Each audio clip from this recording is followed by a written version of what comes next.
The Jamison family from Eufaula, Oklahoma, consisted of the father, Bobby Dale Jamison, 44, mother Sherilyn Lagan Jamison, 40, and their 6-year-old daughter, Madison Stormy Starr Jamison. The family had plans to buy a 40-acre plot of land near Red Oak, Oklahoma, in the secluded Sandboy Mountains, only around 30 miles from their lakefront Eufaula home. The family had dreams to relocate to the wilderness and lead a peaceful life away from civilization, and as they made preparations to buy the land, it looked like their dreams were starting to come true. But then tragedy struck, and the first steps into weird. The case starts off oddly enough. On October 8, 2009, the family loaded up in their truck and set out into the mountains to go finalize the purchase. They were never seen alive again. For 8 days, there was no word from the Jamison family, and friends and family began to worry. It seemed as if they had just vanished, and hundreds of volunteers, along with dozens of law enforcement officers, scoured the area for any sign of them. Their truck was found then, abandoned and locked by the side of the road. Inside the truck were the family's small dog, which was nearly dead from starvation, their wallets, cell phones, IDs, a GPS system, and $32,000 in cash.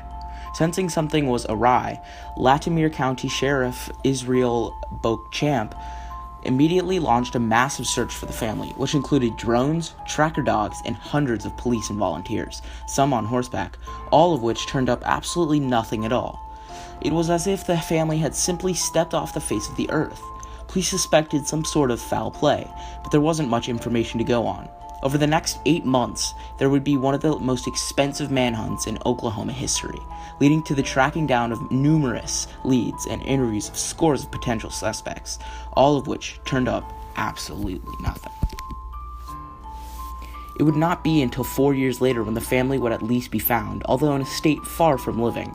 In November of 2013, deer hunters came across the skeletal remains of 2 adults and a child, which were laying side by side, face down in the dirt, in a rugged, isolated area 2.7 miles from where the abandoned truck had been found. The remains would later be positively identified through anthropological and forensic pathological testing as those of the Jamison family, although they were badly decomposed. Already very strange, considering that the manhunt had failed to uncover the family so close to the vehicle, the finding of the bodies led to all sorts of initial speculation. In addition to the theories that they had gotten lost in the wilderness or died of hypothermia, one of the first ideas was that considering the large amount of cash found in their vehicle, and that they had been part of a drug deal gone bad. This is somewhat supported by the fact that in the days leading up to the family's fateful trek out into the wilderness, neighbors say that Bobby and Sherilyn Jamison had been acting strangely and looked shockingly gaunt and emaciated. This led to the speculation that they could have been using drugs heavily, specifically crystal meth, a drug which so happens seems to be flourishing in the mountainous regions where the family had disappeared, with meth labs apparently all over the place. Additionally, a video footage taken of the couple on the security camera they had outside of their house from the day of their final departure seems to depict them in a sort of a trance-like state or daze and not speaking to each other as they silently, robotically make dozens of trips back and forth from the house to the truck, packing for their trip, perhaps indicating they were strung out on something. However, the truck and additional searches of the house turned up no evidence of drug use, and friends and family insisted they had been clean, albeit in financial dire straits. It is thought that even if the family wasn't directly involved in a botched drug deal, then they might have stumbled across one of the many secret meth labs in the remote mountainous region and upset the proprietors with fatal consequences. Another popular theory at the time was that it had been a cold-blooded murder. One reason could be that Bobby Jamison had a vicious ongoing feud with his father, Bob Jamison, whom the family had apparently sued over property he was owed after working at the family business. Bobby Jamison had apparently owed half of the proceeds of the sale of a gas station they co-owned, and his father had reneged on the deal. When Bobby's father had twice threatened to kill them, the family had put into effect a protective order against him, and indeed it was because of these altercations that the family had installed the security camera at their house. Things had apparently come to a frightening head, and it was even rumored that Bob Jamison had ties with the Mexican mafia. Sherilyn Jamison's mother, Connie Cocotan, would say of the situation, Sherilyn and Bobby were scared of Bob. He had temper and he had money. There were also rumors he had connection to the Mexican mafia. That's what I had been told. Although Bobby Jamison's father, Bob, had an alibi in that he had been sick and hospitalized in the time of the disappearance, could this grudge have been behind the killing somehow? Had Bob Jamison put out a hit on his own son and his family? Bob Jamison was never considered a serious suspect or questioned in any great depth, so it is hard to say. Other theories pointing to the murder of the family was killed by white supremacists linked to another man with a grudge whom Charlene had threatened one time with a gun.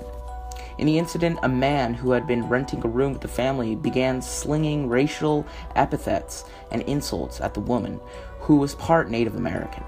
Charlene had taken out a pistol and ordered him off the property, and this was seen as enough motive for the police to actually go and apprehend him for questioning, seemingly a break in the case and the first real suspect.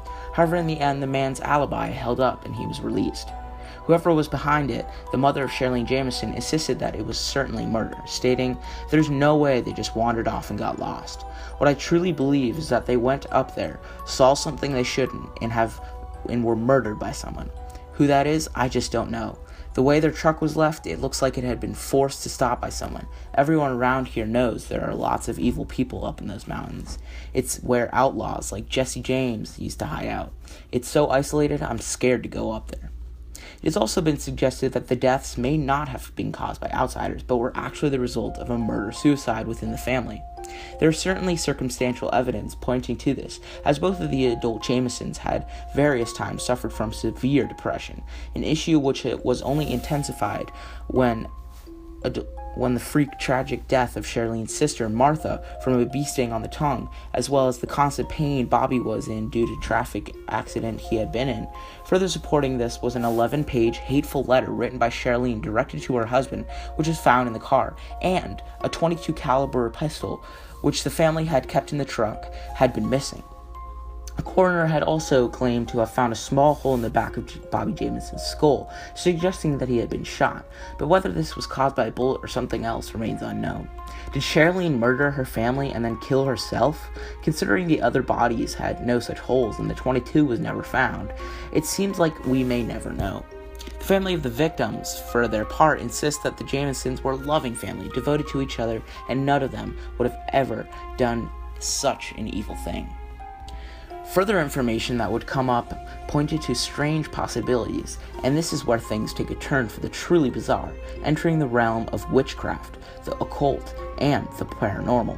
The Jamison family pastor, Gary Brandon, came forward with odd statements concerning the family. He claimed that in the days leading up to the disappearance, the family had told that they believed their house would be haunted, and that they were involved in what he referred to be as spiritual warfare. The family had apparently frantically claimed that they had made contact with the spirits of a dead family in their house, and that their daughter, Madison, had been regularly talking with the ghost family's child. Two of the ghosts were allegedly called Emily and Michael, and one of them was reported to have wings like an angel. According to these claims, Bobby Jamison had become so upset by the hauntings that he had specifically requested special bullets with which to shoot the intruding entities, and his wife Charlene had begun to investigate whether the house was built on an old Indian burial ground. A so-called satanic Bible had been supposedly obtained in order to rid the house of the presences, and this is somewhat backed up by the finding of a witch's Bible within the house. This certainly puts a decidedly bizarre slant on some cryptic messages that had been found by investigators on the Jamison family property. Scrawled on the side of a storage container were the mysterious words, "3 cats killed to date by people in this area. Witches like their black cat killed." Police never figured out who had written the ominous message. Adding to all of the bizarreness in the fact that was claimed that a friend, Charlene Jamison, was a witch, and that several of the family's cats had been poisoned by neighbors. Apparently, belief in spirits and witches was rampant around the Jamison household. Charlene's best friend, Nikki Shenold, 41, would go on to claim, "Charlene was interested in witches. We both were. Years before, we bought matching witches' Bibles. We put them on our coffee tables as a bit of a joke. That's what the police found, but in all seriousness, that house was haunted. I don't want to sound crazy, but whenever I went there, I felt a horrible presence. I would leave feeling so down and depressed. It's hard to describe. Once I was in the living room, and this sort of gray mist descended from the stairs. It really scared me. She told me on a couple of occasions Bobby, who was such a gentleman, would suddenly come out at her, and his eyes would be completely dead and black, like he was possessed. Charlene would leave notes around the house saying, "Get out, Satan," and stuff like that. It was her way of dealing with things.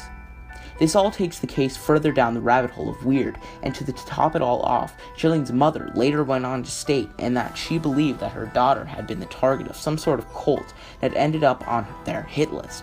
At the time, she would not elaborate on which cult it would be exactly, or why her daughter was being targeted, but she did say that several major cults were operating the remote mountains there.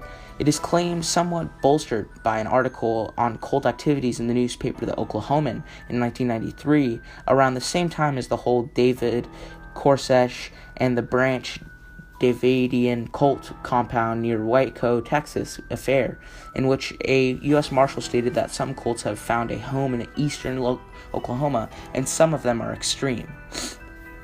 This all puts a somewhat sinister spin on the security camera footage of the doomed couple in a trance before vanishing, with some claiming the strange behavior displayed could have been due to some sort of spiritual possession or the influence of some occult spell. What were they under the influence of in the footage? Was it drugs or something more? No one has been able to come to a concrete conclusion, and it remains just one weirder piece of the puzzle. The weirdness of the case does not stop there. Charlene's best friend Nikki claimed that she was contacted by an anonymous woman who claimed that Charlene had been involved with a cult called the United White Knights, who had vowed to kill her.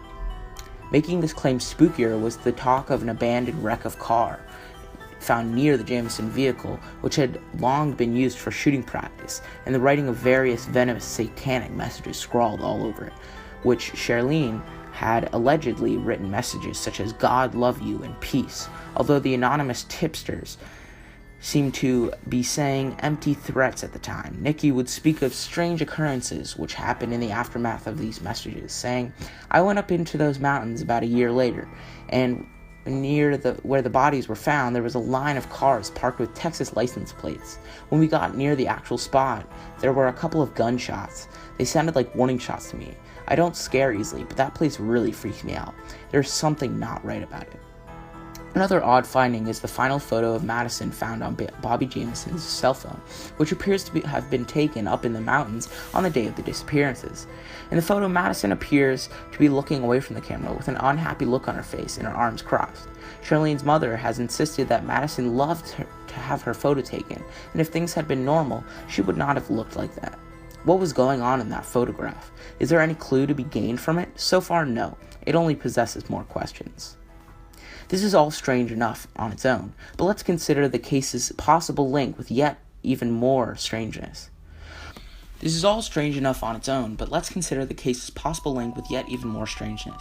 All this has a certain spooky synchronicity with the phenomenon known as the 35th degree latitude, or as some have dubbed it, the line of tragedy. It is along the 35th degree latitude that a whole string of brutal murders have occurred, including the shocking case of Andre Pia Kennedy Yates, a Houston woman suffering from postpartum depression and postpartum psychosis, who on June 20th, 2001 murdered all 5 of her children by drowning them in a bathtub. Another famous murder that occurred along this line was the horrific murder of Pastor Carol Daniels, whose mutilated corpse was found propped up behind the church altar in a crucifix position, a murder that was widely believed to be tied to a satanic activity. At the time, it was such a sadistic and brutal crime that District Attorney Brett Burns and several law enforcement officers involved in the case said it was the most horrible crime they had ever seen.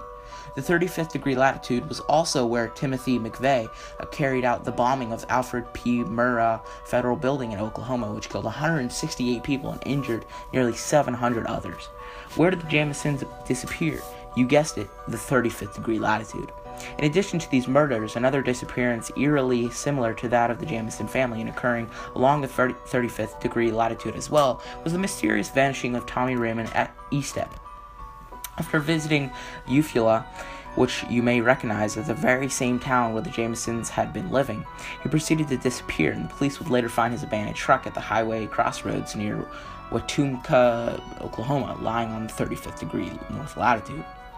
The case most certainly echoes the Jamison disappearances, and the other links make it rather odd indeed. Is this all mere coincidence, or is it something more sinister at work? The Jamison case has never been solved, and with no new leads and no further suspects or evidence, it is a cold case. With all of the strangeness surrounding it, it has gone on to become one of the most perplexing and bizarre in United States history. It is still not known why they disappeared, if there was any foul play involved at all, or even how they died. The case remains a total enigma. What happened to the Jamisons? Did they just get lost and die from the elements not 3 miles from their vehicle? Was this murder perhaps the results of a vendetta against them? Were they murdered by occult or drug dealers? Or were there other mysterious forces beyond our comprehension at work here? These are questions to which the answers remain in the murk, beyond our abilities to find them. We can only wonder and hope that maybe at some point we will get some new shred of evidence to cast light into the shadows surrounding the case. Till then, it seems the case of the Jamison family deaths will remain as inscrutable and confounding as it has always been.